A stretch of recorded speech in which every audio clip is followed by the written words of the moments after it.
اس سورہ کے اندر مومنین کے لیے حصول نعمت کے بعد جو شکرانے کے انداز ہیں، طریقے ہیں، اس کے بارے میں بات کی گئی ہے۔ رب کریم ارشاد فرماتا ہے، اعوذ باللہ من الشیطان الرجیم، بسم اللہ الرحمن الرحیم، انا اعطیناک الکوثر۔ انا، بے شک ہم نے، عربی زبان کے اندر ہم کا لفظ یا انا کا لفظ یہ پروناؤن ہے، ضمیر جمع متکلم کی ہے، یہ دو معنی کے لیے استعمال ہوتا ہے۔ کتنے معنی کے لیے؟ ایک تو جب یہ جملہ بولنے والے جب بہت سارے ہوں، جب کون ہو؟ جمع ہو، بہت سارے لوگ ہوں تو ہم بولتے ہیں، اردو میں بھی، اردو کے اندر بھی یہ استعمال ہے۔ جب بہت سارے لوگ ہوں تو ہم کہتے ہیں ہم نے یہ کام کیا، ہم نے ذکر اللہ کیا، ہم نے خطاب کیا، ہم نے مدد کی، تو مطلب یہ ہے کہ دو یا دو سے زیادہ لوگ اس کام میں کیا ہیں؟ شامل ہیں۔ تو ایک تو یہ لفظ انا کا جو ہے عربی زبان میں بھی اور اسی طرح اردو زبان میں بھی جو ہم کا لفظ استعمال ہوتا ہے، عربی کے اندر نحن کا لفظ استعمال ہوتا ہے، تو یہاں اننا تھا، اس سے انا ہوا، تو اس کا مطلب کیا ہے کہ بے شک ہم، ایک تو ایک جب بہت سارے لوگ ہوں، لیکن یہاں پر اللہ تعالیٰ خود اپنے آپ کو ہم کہہ رہا ہے، اور دوسری جگہ یہ لفظ اس جگہ استعمال ہوتا ہے کہ جہاں لوگ تو بہت زیادہ نہ ہوں، بہت زیادہ لوگ تو نہ ہوں، لیکن انا کے ذریعے شرف، عظمت، کمال اور اونچی شان بیان کرنا مقصود ہو۔ تو یہاں اللہ وحدہ لا شریک ہے، اس کے ساتھ کسی کی شراکت داری نہیں، نہ صفت میں، نہ ذات میں، نہ افعال میں، نہ کمال میں، اس کا سب کچھ اپنا ہے، اس کا سب کچھ اپنا ہے، مخلوق کے پاس جو کچھ ہے وہ اس کا عطا کردہ ہے۔ تو یہاں رب کریم نے فرمایا کہ انا اعطیناک، بے شک ہم نے آپ کو دیا، تو ہم کا لفظ یہاں پر رب کریم نے اپنی اونچی شان، اپنی عظمت، اپنی بڑائی اور اپنی اعلیٰ مرتبے کو بیان کرنے کے لیے رب کریم نے انا کا لفظ استعمال کیا، ہم کا لفظ استعمال کیا، اور رب فرماتا ہے کہ بے شک ہم نے آپ کو عطا کر دیا ہے الکوثر، کثرت۔ کیا عطا کر دی؟ کثر یکثر سے کوثر کا لفظ ہے عربی میں، کہ کثرت آپ کو عطا کر دی۔ یہ اتری سورہ کیوں تھی؟ شان نزول کیا تھا؟ وجہ کیا تھی اس کی؟ مفسرین کرام نے اس کے شان نزول میں لکھا کہ رسول اللہ صلی اللہ علیہ وسلم کے دو صاحبزادگان حضرت ابراہیم اور حضرت قاسم کا وصال ہوا، چھوٹی عمر میں، بچپن میں انتقال ہوا،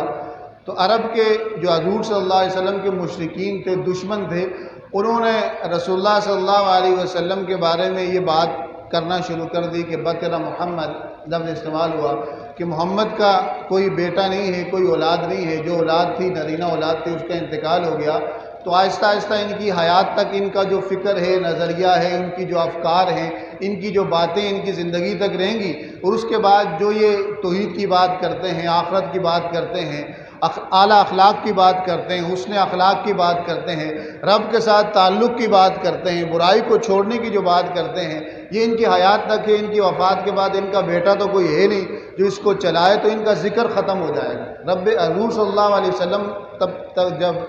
جب یہ باتیں پہنچی تو آپ صلی اللہ علیہ وسلم پر بڑی گراں گزری، آپ کے قلب انور پر یہ بات بڑی گراں گزری، حضور کو بڑا بوجھ محسوس ہوا، حضور رنجیدہ ہوئے، لیکن حضور نے زبان سے کچھ نہیں کہا۔ رسول اللہ صلی اللہ علیہ وسلم کو تو پتہ تھا کہ عزت دینے والا بھی کون ہے،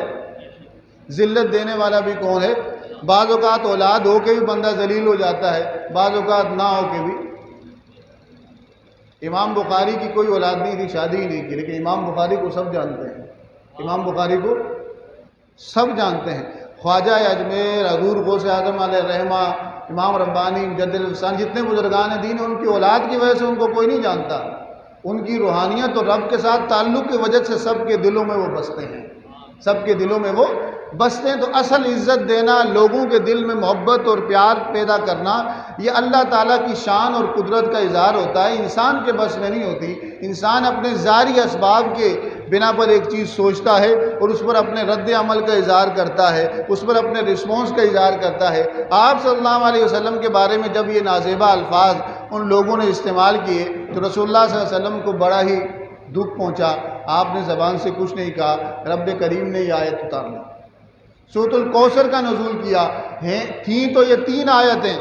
لیکن اس میں ماضی بھی تھا، حال بھی تھا،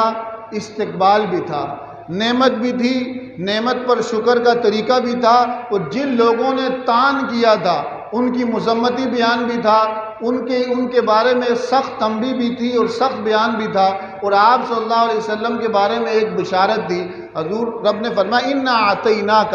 بے شک ہم نے عطا کیا الکوثر، کثرت، بہت زیادہ عطا کیا۔ رب نے یہ نہیں فرمایا کہ کیا بہت زیادہ عطا کیا۔ اگر علم ذکر ہو جاتا، حکمت ذکر ہو جاتی، دانائی ذکر ہو جاتی، محبت ذکر ہو جاتی،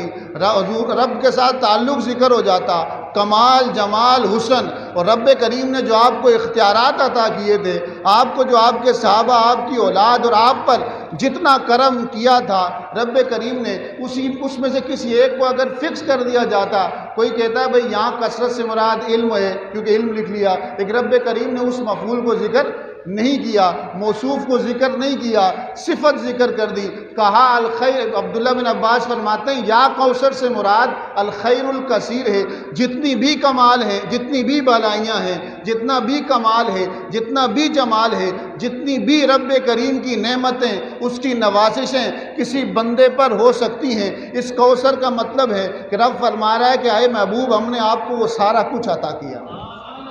وہ ساری نعمتیں عطا کی جو مخلوق میں کسی کو عطا کی جا سکتی تھی حبیت کی بنا پر۔ رب کسی کو اپنا محبوب ہونے کی بنا پر عطا کر سکتا تھا۔ آپ صلی اللہ علیہ وسلم کے بارے میں رب نے فرمایا کہ میں نے وہ آپ کو سب عطا کی۔ کتنی عطا کی ان سب کا ذکر نہیں کیا کہ آپ سوچتے جاؤ،